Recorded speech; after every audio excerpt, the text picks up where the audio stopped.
Hey everyone, today on the Final Bar, it's Tuesday, March 7th. We're talking with investment writer Mike Zaccardi coming to us from Jacksonville, Florida. We'll see what charts he is thinking about, looking at the big picture environment. A couple comments from the Fed is all it takes to roll the market over. What do the long-term impacts look like from the short-term change? Ladies and gentlemen, this is the Final Bar.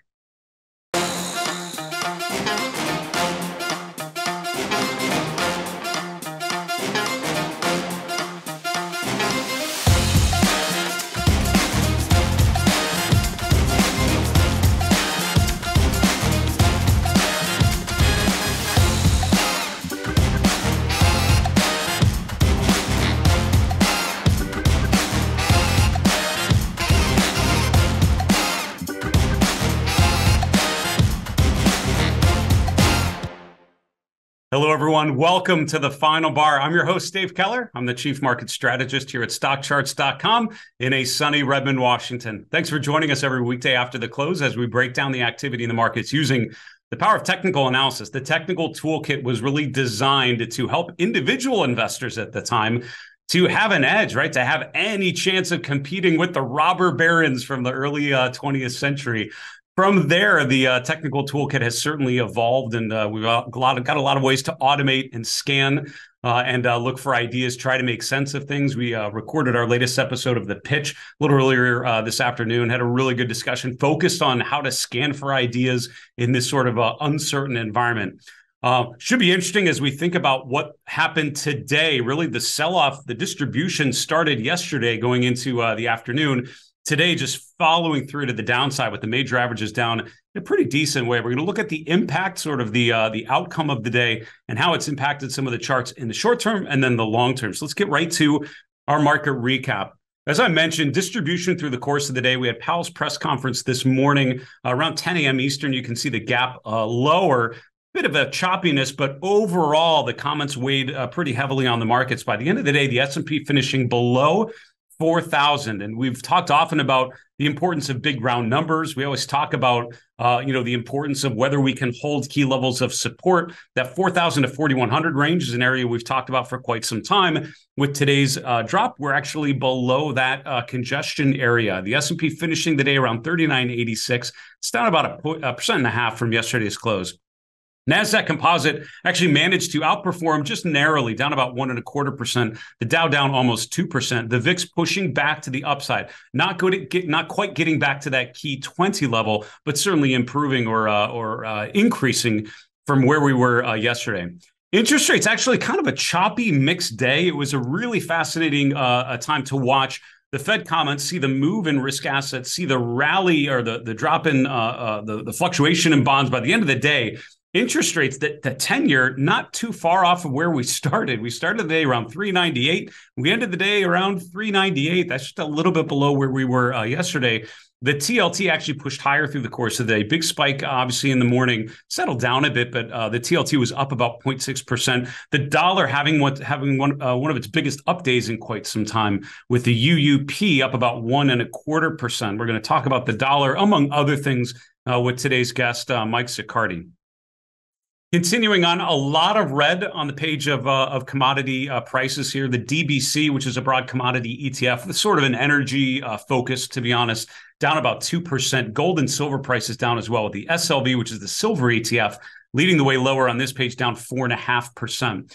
Cryptocurrencies, for the most part, in the red. Also, in general, we're thinking of cryptocurrencies, or at least I'm thinking of them as risk assets. They tend to fluctuate with the equity markets. There's been times where they disconnect, but overall, they've tended to follow each other. And you can see this sort of waterfall decline. Here's the choppiness around the Powell press conference, but overall, certainly weighing pretty heavy. Bitcoin currently just above 22,000. This is down quite a bit from the short-term peak we were able to achieve not too long ago.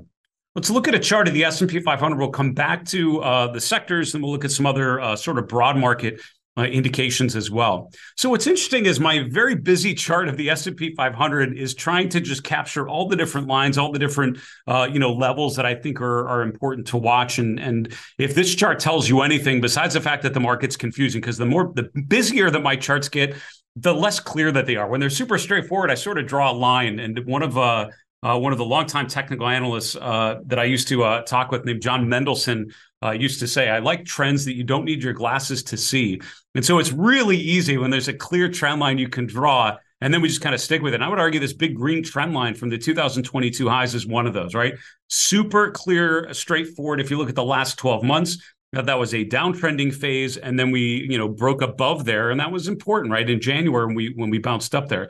If you look at what's happened though since then, and again, forget about today, but just think about the overall structure of the markets.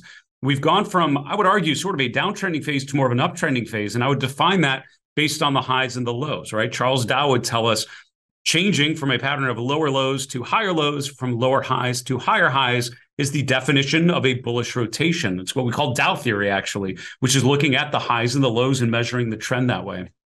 So this most recent pullback that we've had is arguably making another higher low, and we're right at the 200-day moving average. And that's encouraging as long as those levels hold. And that's why you have to pay attention to some of those key levels to watch. The red dashed line is using the intraday lows from October and January. The blue dashed line is using the closing prices. So the low close from October, the low close from December and January, which lines up pretty well with the low that we've experienced here in the last week or so.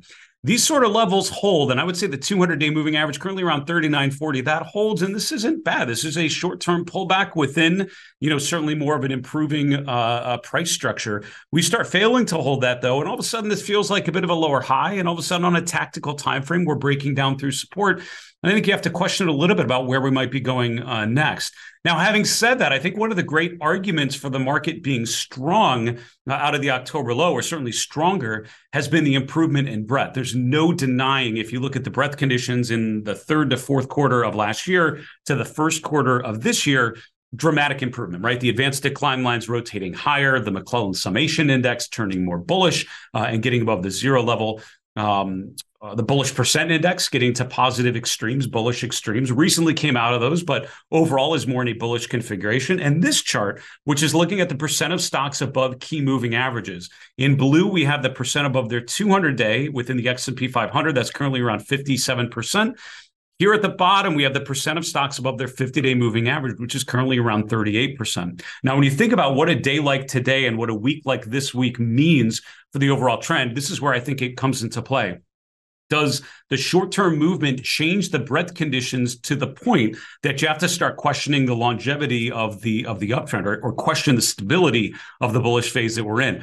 I'm not thrilled if I'm bullish by the fact that it's now about almost a third of the S&P members above their 50-day, or to pivot that, about 2/3, over 60% of the S&P 500 members are below their 50-day moving average. That's not what a sustainable bull market rally usually looks like. It usually looks more like it did in November and December and January and February, remains well above that 50% level. So if I'm bullish here, I would certainly be more interested to see this line start to rotate higher, see a short-term pullback reverse into more of a positive upswing. This is telling you that while most stocks remain above their 200-day moving average, the longer-term barometer, just like the S&P, many of them breaking below the 50-day, just like the S&P is doing today. So that might be an important chart to watch as we go forward to see if an improvement in breadth actually starts to materialize out of sort of this negative environment I think we find ourselves in after today's trading. Now, looking at sectors, sort of a defense at the very top with consumer staples number one, still down 1%. So all 11 S&P sectors down today. Number two and number three, really more traditional offense, right? Sort of the growthy sectors like communication services, technology, both down about 1 to 1.25%. The sectors that led the way lower, financials, the worst performer, down 2.6%, real estate down 2.5%, materials down 2%, followed by energy down 1.7%. So you're seeing financials, and again, what financials tend to do well when rates are higher, but they especially tend to do better when the yield curve is not inverted. And that's the challenge. I was talking with Marilyn McGonigal earlier today on the pitch. And it's one of the things we talked about was just the inverted yield curve, what that means for banks, particularly regional banks, and just the general reasons as to why and how financials have been improving and what we would need to see an improvement. And the challenge is it's just not a great environment at this point for financials to thrive. Today, with the comments from the Fed, certainly pushing the way back to the downside. What's so interesting, though, is if you look, there are still stocks that are working and there are still charts that are going up. Now, First Solar might be an outlier in the fact that it's making a new 52-week high on a day like today when it feels like everything's down. But let's remember the fact that groups like renewable energy equipment, group like semiconductors and others are actually showing strength despite the broad market headwinds. And I think that's a great reminder of the benefits of charting and technical analysis, right? If you're a macroeconomic strategist, you're thinking about all the macro headwinds and tailwinds, you're positioning yourself based on what should happen or what could happen based on the macro environment. As a technical analyst or a technically oriented investor, what you want to do is focus on the charts and buy and hold the charts that are working and don't own the things that are not working, and forget about what should work, but focus on what actually is working. I could give you plenty of reasons why a chart like First Solar should be going down, but the reality is it is not. And at this point, it's the strongest name according to the large cap StockCharts scooter rankings. Again, an algorithmic model based on trend on 3 different timeframes. So not that First Solar is the most perfect chart we've ever seen. However, it's showing strength in the face of market weakness.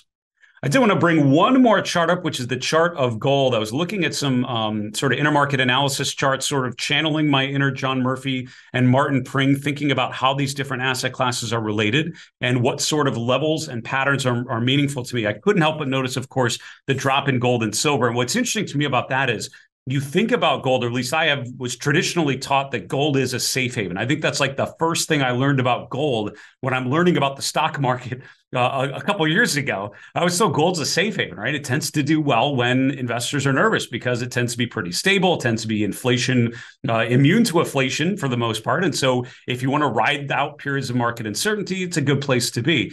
It's just not been the case, and it's certainly not been the case today. Now, the dollar has arguably been one of the main reasons, if not the reason, why this chart has not looked better than it could have at certain periods when it might have served as more of a safe haven. But on a day like today, when risk assets are moving lower and equities are going down, that sort of gut feeling to go to gold and ride things out, not playing out today. The GLD down about 1.75%, and the momentum still very much in the negative category here.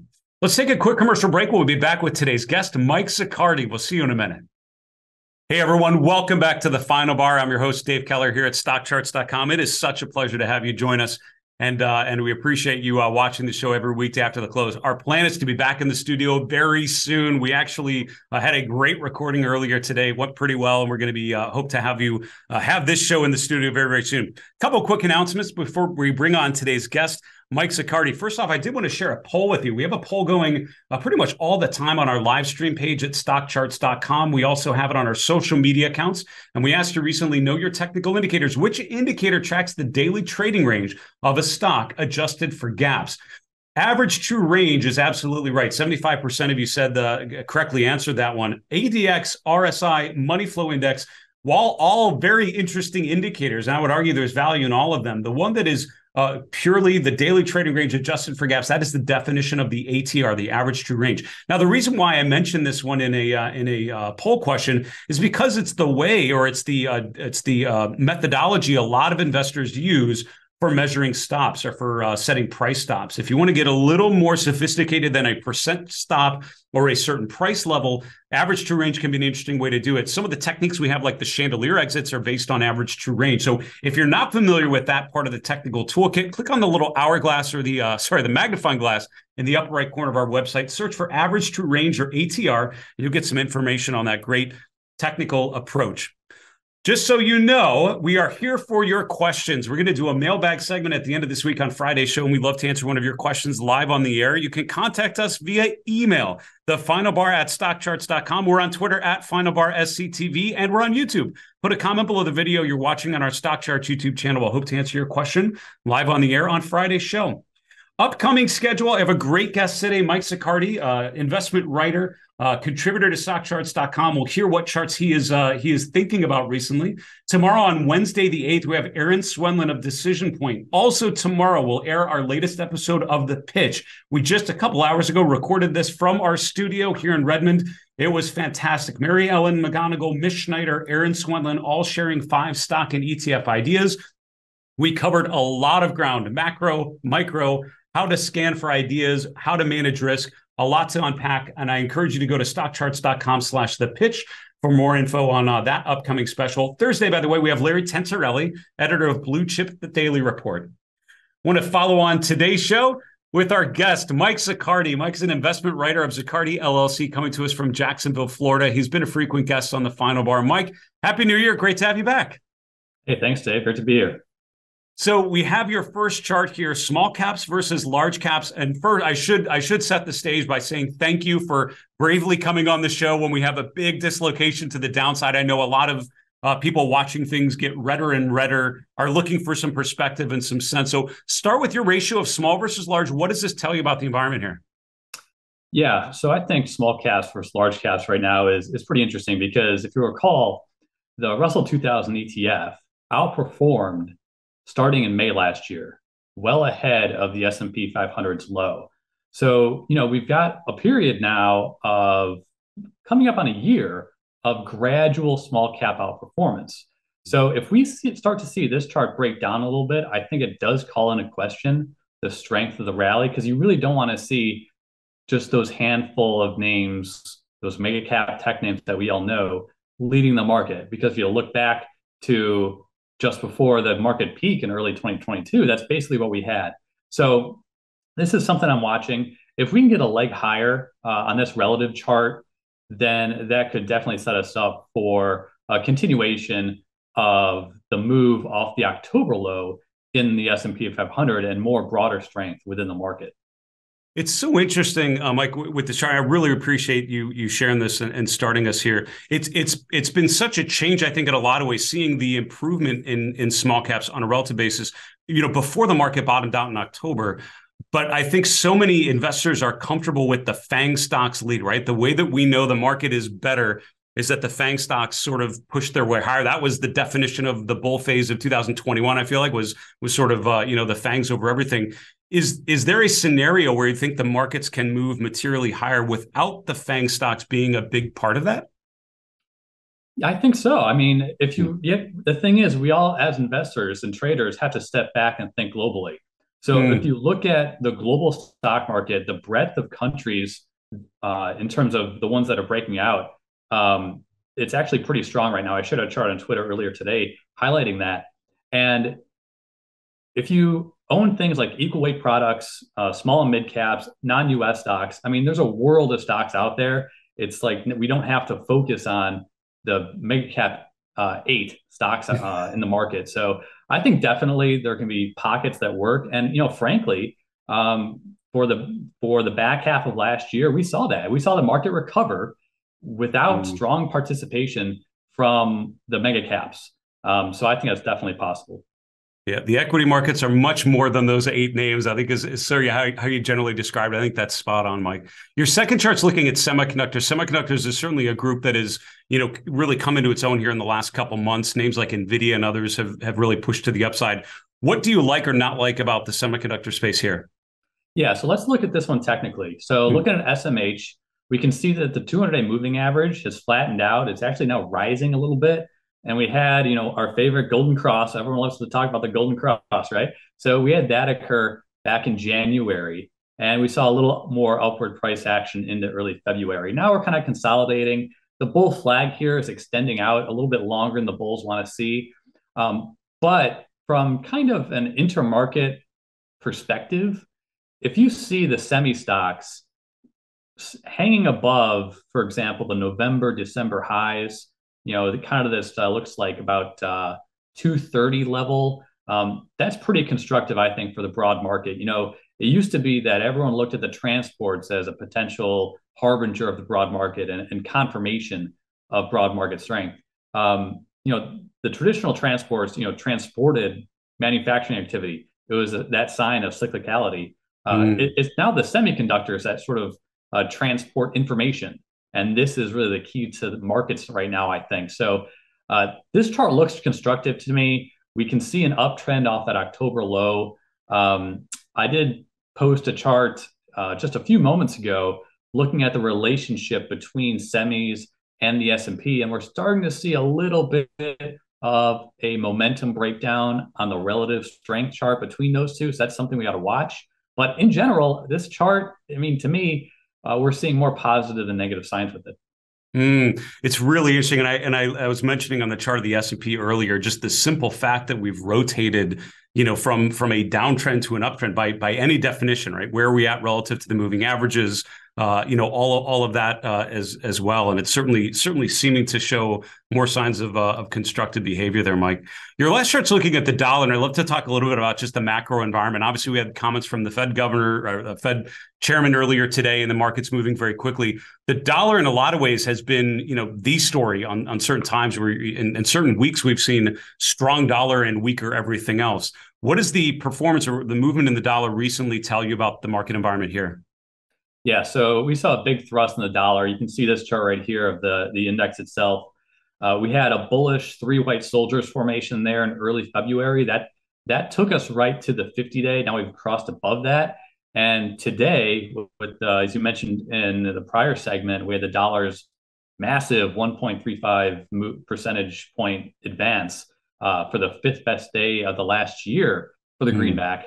And we're now at the highest level, if you were to pull up the UUP chart, I believe, since late November. So, and there we go. Yeah, thank you. So big gap up, a trend higher day, bullish Marubozu candle. One of my favorites, by the way, is, candlestick name. You're dropping some serious candle patterns on there today, Mike. This is impressive. Yeah, you got to love it, right? So with this bullish candle, we're now back above the 200-day, at least on the UUP ETF. And this is going to be a headwind. If we see a continuation of this dollar strength, for a while, it might pause there around 104 or so of the dollar, but we've rallied above that now. But we've got some resistance. So here's a good look at the index itself. We've got some resistance there. It looks like around 109, 110, but that's still plenty of room for the dollar to go higher from here. So this is a concerning chart for the bulls. They don't want to see the dollar keep ripping like this, because much of last year's, much of the rally off of the October low was predicated on a move lower in the dollar. So with that as sort of the backdrop, right, the market, looking constructive, but certainly, showing a bit of a sell-off here this week. The dollar starting to rotate higher this week, which is concerned. If we're in that period of market instability, where do you position yourself? I know a lot of the work that you do is for financial advisors. What would you tell an advisor in terms of how to navigate through this environment? Are there areas of the market that are showing strength, or is it more of a wait and see mode? I mean, how would you be positioned if you had to? Yeah, so you got to be real careful, because days like this can trip you up into thinking that we're going lower. And to me, I think we're in more of this trading range right now, where you get days like today. They may be actually be opportunities to add to things like regional banks that got slaughtered. I don't think this is like 2022, where you see something break down and you jump on it by layering on more shorts. I think we're past that phase. We're entering a very bullish period of the election cycle in March and April.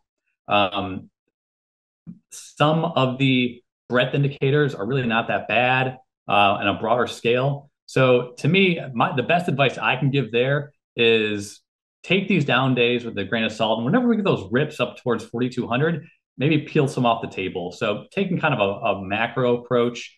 And, if you're looking for a potential winner later this year, something like semis, I think could still work. But that's my take on how to position yourself. So maybe not so tactical, but keeping more of a strategic kind of intermarket asset allocation approach. We only have about a minute left, Mike, but you mentioned a couple times the seasonality. We had Jeff Hirsch from the Stock Traders Almanac on the show earlier this year. He really talked about, the midterm election year to the pre-election year and what tends to happen. We're in that period, which tends to be pretty strong. How do you reconcile if there's that disagreement between the seasonal tendencies, which overall tend to be pretty good in the first half of the year, we'll call it, versus if we have a weaker tape? How do you compare sort of the cycle, the seasonality with the trend in the market that you're seeing day to day? Yeah. Seasonality is certainly a secondary indicator to price. Yeah. So if we see stocks sell off in March and April this year, that's a real bad sign, because it doesn't get any more bullish than this in terms of seasonality. So it's always when the market kind of doesn't do what it's supposed to do that you want to pay the most attention to. So that's what I would leave traders with as we go over as we approach the next few weeks. Mike, this was awesome. Thanks for sharing a couple charts, sharing some big picture thoughts with us. Be well and stay safe there in Florida, and I'll look forward to seeing you soon, okay? You bet, Dave. You too. Thanks. That's Mike Zaccardi. Mike's an investment writer, founder of Zaccardi LLC. He writes for a number of outlets, including we're very fortunate to have him contribute some content to StockCharts.com. A lot of his work is with financial advisors, and I love just sort of that. It's a nice sort of take a deep breath conversation. Market down a ton today, and I think for so many of us, it's easy to get into that short-termism sort of mentality, right? Markets are down, so I need to do X, Y, Z. Think about the big picture. Think about the seasonality. Think about the overall trends in the market. Think about the levels at which you want to change your change course. But overall, let's stick with charts that are working. Areas like semiconductors, I think those are great areas to highlight. Great take there by Mike Zaccardi. We need to wrap the show, folks, and go right to the 3 in 3. Here's 3 charts in 3 minutes that tell the story of this market environment. Here's chart number 1. Talking about gold earlier in the show and earlier in the day, I was reflecting on the chart of gold here. It's so interesting to me. And again, there are reasons why gold is going down. And I would say the strong dollar is certainly, a huge factor, right? Dollar bouncing higher like it did today. Gold most likely is going to struggle to move higher in that sort of environment.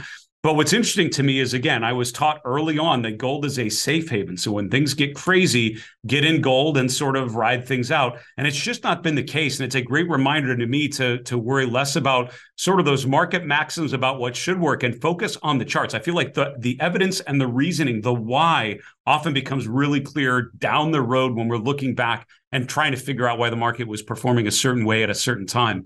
What I wanted to highlight, though, because I was looking at the PPO indicator, and this is an indicator similar to the MACD, the moving average convergence divergence. You're looking at when it becomes very low and when it rotates higher. You had buy signals here in May, here in July of last year, in September of last year, and October of last year. Pretty good buy signals. Once again, we've gone below the zero line. Just had a buy signal, but we're sort of right at that point where it almost doesn't quite look like a buy signal again. I feel like we're right at that. Maybe it's a confirmed buy signal or not, but it's certainly a chart that I'm going to be watching because a rally in gold would mean the PPO indicator follows through, which would be more in line with what we saw on those similar cyclical drawdowns in 2022. Chart number 2 is looking at offense versus defense. I loved Mike Zaccardi's chart looking at the relative performance of small versus large. That's one of my favorite risk on, risk off measurements that I've used for a long time. And I appreciate how we just talked about that relationship, what it means to have small caps start to potentially outperform and what you might be looking for. Here we're looking at offense over defense using consumer discretionary versus consumer staples. What I like to say, are people rotating or investors rotating more into things you want or things you need? And that could be a great way of gauging overall momentum between offense and defense. Just like gold giving a potential buy signal, you had a confirmed sell signal on this ratio. Also, the equal-weighted version, by the way, also gave a sell signal here in February. The last couple times that happened, in August of last year, in April of last year, and in November of 2021. So not a great sign. Again, that's what concerns me a little bit about the bullish trend that I think we are sort of overall in. You're seeing patterns like this, which are more in line of drawdown phases, or at least pullbacks after a previous run higher. Finally, I think breadth is an important thing to watch. There are certain breadth indicators that have broken down off of very bullish levels. There are others that are now starting to tilt a little more negative. We talked about the advanced decline lines, talked about the McClellan oscillator, which is certainly in the bearish territory at the moment. But some of the more longer-term indicators I look at still holding up okay. This chart we reviewed in our market recap segment in particular wanted to show this disconnect where 38%, less than half of the S&P are above their 50-day, but more than half still above their 200-day. This is exactly what has happened with the S&P 500. It's recognizing short-term weakness, but still saying long-term things are okay. As long as we hold S&P 3940, as long as we hold this 50% level, how bad are things getting? I think this is an important chart to watch going forward to see if we hold that 50% level. Folks, that's a wrap for the show. Thanks so much for joining us every weekday after the close. Special thank you to Mike Zaccardi of Zaccardi LLC in Jacksonville, Florida, for joining us and sharing some charts with us. For StockCharts.com in Redmond, Washington, I'm Dave Keller. Be well, stay safe. See you tomorrow.